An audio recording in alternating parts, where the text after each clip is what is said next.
upgrade with new systems. We did our financial system several years ago, and then last year we started replacing the customer billing and relationship system. Now, we went live with that system on November 15, 2016, and we really expected to have some issues as we went live with that system, and we have had some issues, and we've addressed those issues. For example, you probably heard a lot about online login and sign-in. Prior to starting this new system, we had about 35,000 customers online that was paying their bills.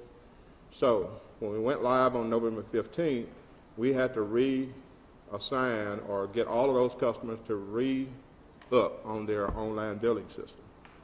So we had some problems with that, and what we did was we shortened the login system information, and we were able to go from 10,000 customers at the end of week 1 to 30,000 customers at the end of week 3, and now we have a total of 41,000 customers online. So since we've gone live, we've added an additional 6,000 customers to what we previously had. That was an issue that we worked through. Another issue that we worked through was higher than normal base charges. Birmingham Water Works charges a base charge or a minimum charge every month, and that charge, let's say if it was $20 per month, if a billing period lasted longer than 37 days, then a customer would get billed more than the base charge. And the example that I will use is if the base charge was $20 a month, and then we went past the 37 days, the base charge got increased to $30 a month. Now, we identified about 20,000 customers that affected, so what we did was we went in and adjusted the system to make sure that the base charge is the base charge going forward. We also credited those customers their overcharged amount. That was done by January 10th. The other thing that we've been dealing with is, for example, we have 367 accounts with fire hydrants. This is all of the municipalities, all of the volunteer fire departments, and some private fire hydrants. And the example I use there that we worked through is those customers did not receive a bill in November, December, or January. So the municipalities that have fire hydrants did not receive a bill for those 3 months. We've edited those accounts, made the proper adjustments on those accounts, and now the municipalities will receive a bill for 3 months. Now, we notified the municipalities that that was happening. We notified everybody with a private fire hydrant service, and those customers are not being overcharged, simply they did not get a bill for November, December, and January. We're billing them for 3 months at a time. Going forward, we will be billing them on a monthly basis. So those are just 3 examples of how we have worked through implementing the new system. And I think if you talk to anybody that has implemented a new system, you will find that there has been some issues that they had to work through in order to make sure that the system is operating properly. Now, the issue that we're dealing with right now is basically some customers have high bills. That issue really has to do with estimation of customer accounts. I'll give you a good example. On a day like today, if it rains all day, our meter readers simply can't read some customer accounts. You open the meter lid, the meter box is full of water, they may not be able to see that account. So what we did in January, we estimated approximately 6 routes. That's 6 routes, and we tried to determine whether those routes were in a certain location, but those routes were throughout the Birmingham Water Works system, so we really can't pinpoint for the customers that you are in this area. In estimating the accounts, some of the customer bills were estimated higher than normal. So what that means is some customers got high bills. And we have identified those routes, we have identified those customer accounts, and customer service employees are actually working through those billing problems and making those corrections. One thing we want to point out on an estimated bill, in the old system, it notated on the bill that it was estimated. In the new system, right now, it's not doing that, but we're going to make a change to make sure that we notify our customers that they receive an estimated bill. The important point on the estimated bill is if we estimate this month, the next month we read that meter, and that customer gets a corrected bill. So we're in the process of working through that. I think the main thing I want to assure our customers is that Birmingham Water Works never intends to overcharge a customer and overbill a customer. But if it does happen, Birmingham Water Works will surely adjust and correct that bill so that the customer will have a proper billing going forward. Again, we've estimated approximately 5,000 customers may be affected. And again, the point there is that's less than 1% of our total customer base. And I think we've worked through the system and implemented the system to actually be better than what it was before. And we're going to continue to do that process. If another issue comes up, we'll work through that issue. And as we work through that issue, we want to assure the customers that their bills will be corrected, their billings will be corrected, and they will only pay for the amount of water that they consume. With that, I'll take any questions. Mr. Edward, what would you say to critics who say this utility has spent hundreds of thousands of dollars in the last few years fighting additional oversight, money that perhaps could have been spent to make this rollout go a lot smoother and prevent some of these customers, whether it's 5,000 or 10,000, from being overbilled? Well, I can't address the issue of fighting the oversight. At this point, we are under a 9-member board, and we are spending money in accordance with how the board approved that money.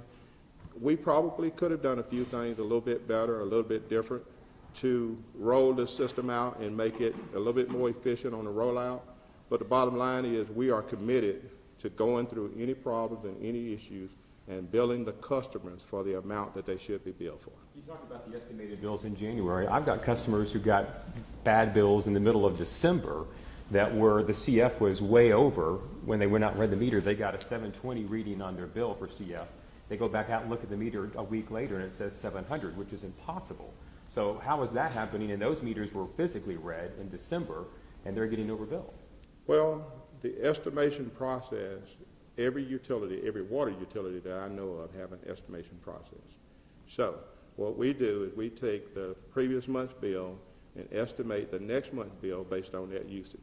So if you had a high bill in November or December and we estimate your bill in January, then you're going to have a high bill in January. So it just depends on account by account. We've also had customers where their bill and the estimation has been low, but you don't hear about those customers. So those customers got the benefit of a lower than normal bill as we went through that process. Matt, what impact did converting to the SAP system have on all of this? There was some, well, the impact that had was the time period that, let me say it like this. On the old system, we had a read date, beginning read date, an end read date, and then we billed a week later. Under the new system, we read today and bill tomorrow. So that's a shorter time period to look at high bills and estimation and those kind of issues. So the implementation did have some problem, some portion to play in that, but not a major portion. How much did that system cost and who installed it? We spent approximately $10 million putting in a new system, and we had a team of people. Utegration was the lead team on the implementation. I'm going to follow up on John's question. Given the problems Jefferson County had with the SAP system, why would you guys go out there and implement the same system that cost Jefferson County reportedly $20 million? Well, this system is working in a number of places.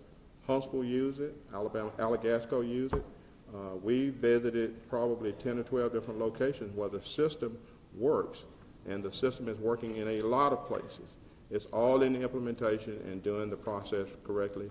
We feel like right now the system is up and running appropriately. Why didn't you have more customer service employees ready to go? If you anticipated problems, why not have extra service employees answer an anticipated high volume of calls because you have customers who reached out to us who got high bills and simply fed up and just gave up on trying to get a refund. You may not even know about them. They may have paid 2 or 3 months of bad bills and they just gave up on a refund because they couldn't get through your office. Well, the customers are not giving up on a refund. You might remember that what I said was that if the base charge was higher than normal, we adjusted those bills automatically. That's assuming you can identify every bad bill, which I think given the failures of the system... Let me finish this question for you. I'm going to answer this question for you, sir. Okay. If we bill a high bill this month, next month when we read, if that reading falls a little bit, if that reading is going to self-correct itself. So a number of customers that had a high bill one month will have a 0 bill next month. It just meant we billed them earlier and we corrected their bill on the next billing cycle. So ultimately, over the year, over a 3-month period of time, their bill is going to be accurate.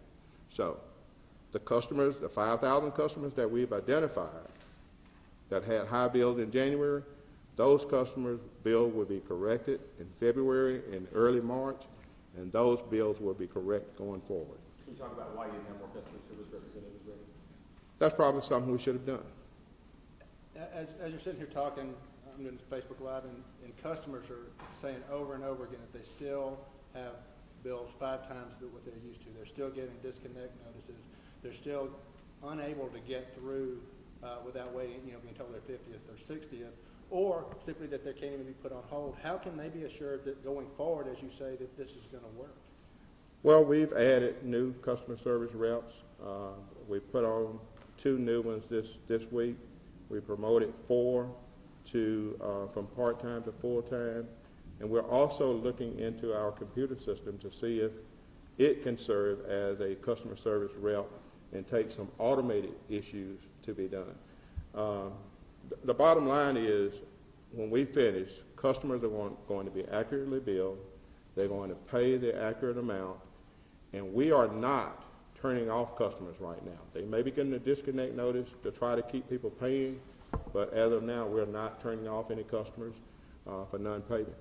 Online banking, is that where it needs to be? Again, we talk about customer concerns.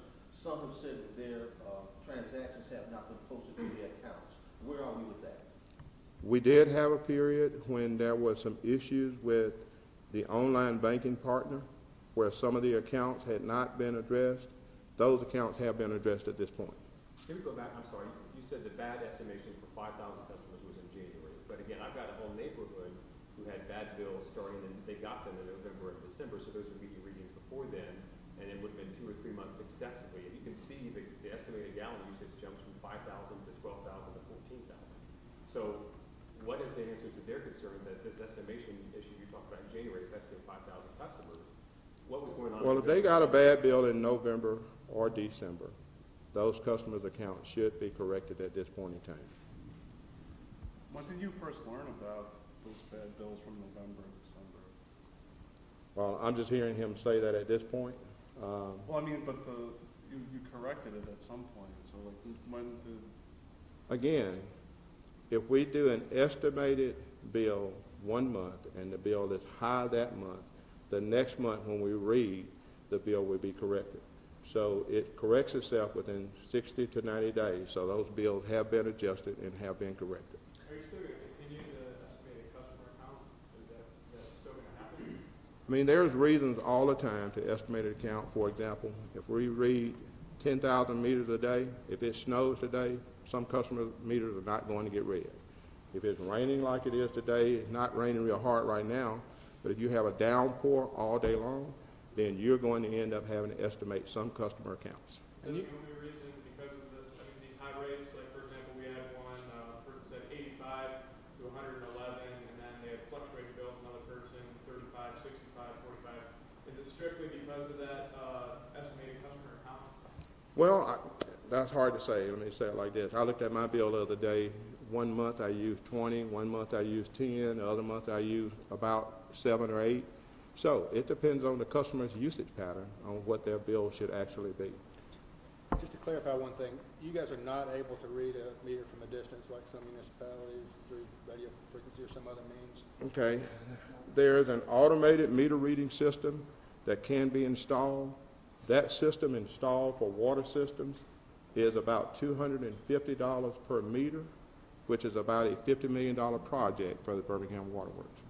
So we do not have automated meter reading at this time. A lot of people do. That may be a project we decide to do in the near future, but that's a $50 million investment to put in the new meters, put in the meter reading devices, and make sure that all of that is up and running. I want to leave you with this. We assure our customers that we want to only bill for the amount of water that they consume, and by March 1, we will have reviewed the customer's account and made appropriate adjustments such that your bill will be accurate going forward. Thank you. Well, just one more thing. Was the decision to make this move and select this equipment a board decision or an executive decision? Well, again, we selected this system back in 2010. The management team reviewed it. We presented it to the board, and the board approved it. So it was a joint decision based on the board that was here at that point in time. Can you understand customers' frustration that you raised the rates at the beginning of January and spent this money, $10 million, on a system that is now overbilling them? What do you say to those frustrations, folks who simply don't have another choice for the service? You are enough. Well, again, we only want to charge the customers for the water that they consume. And unfortunately, during this process, we've had some issues that we've had to work through, and we're working through those issues. Thank you. Any board members would like to say anything?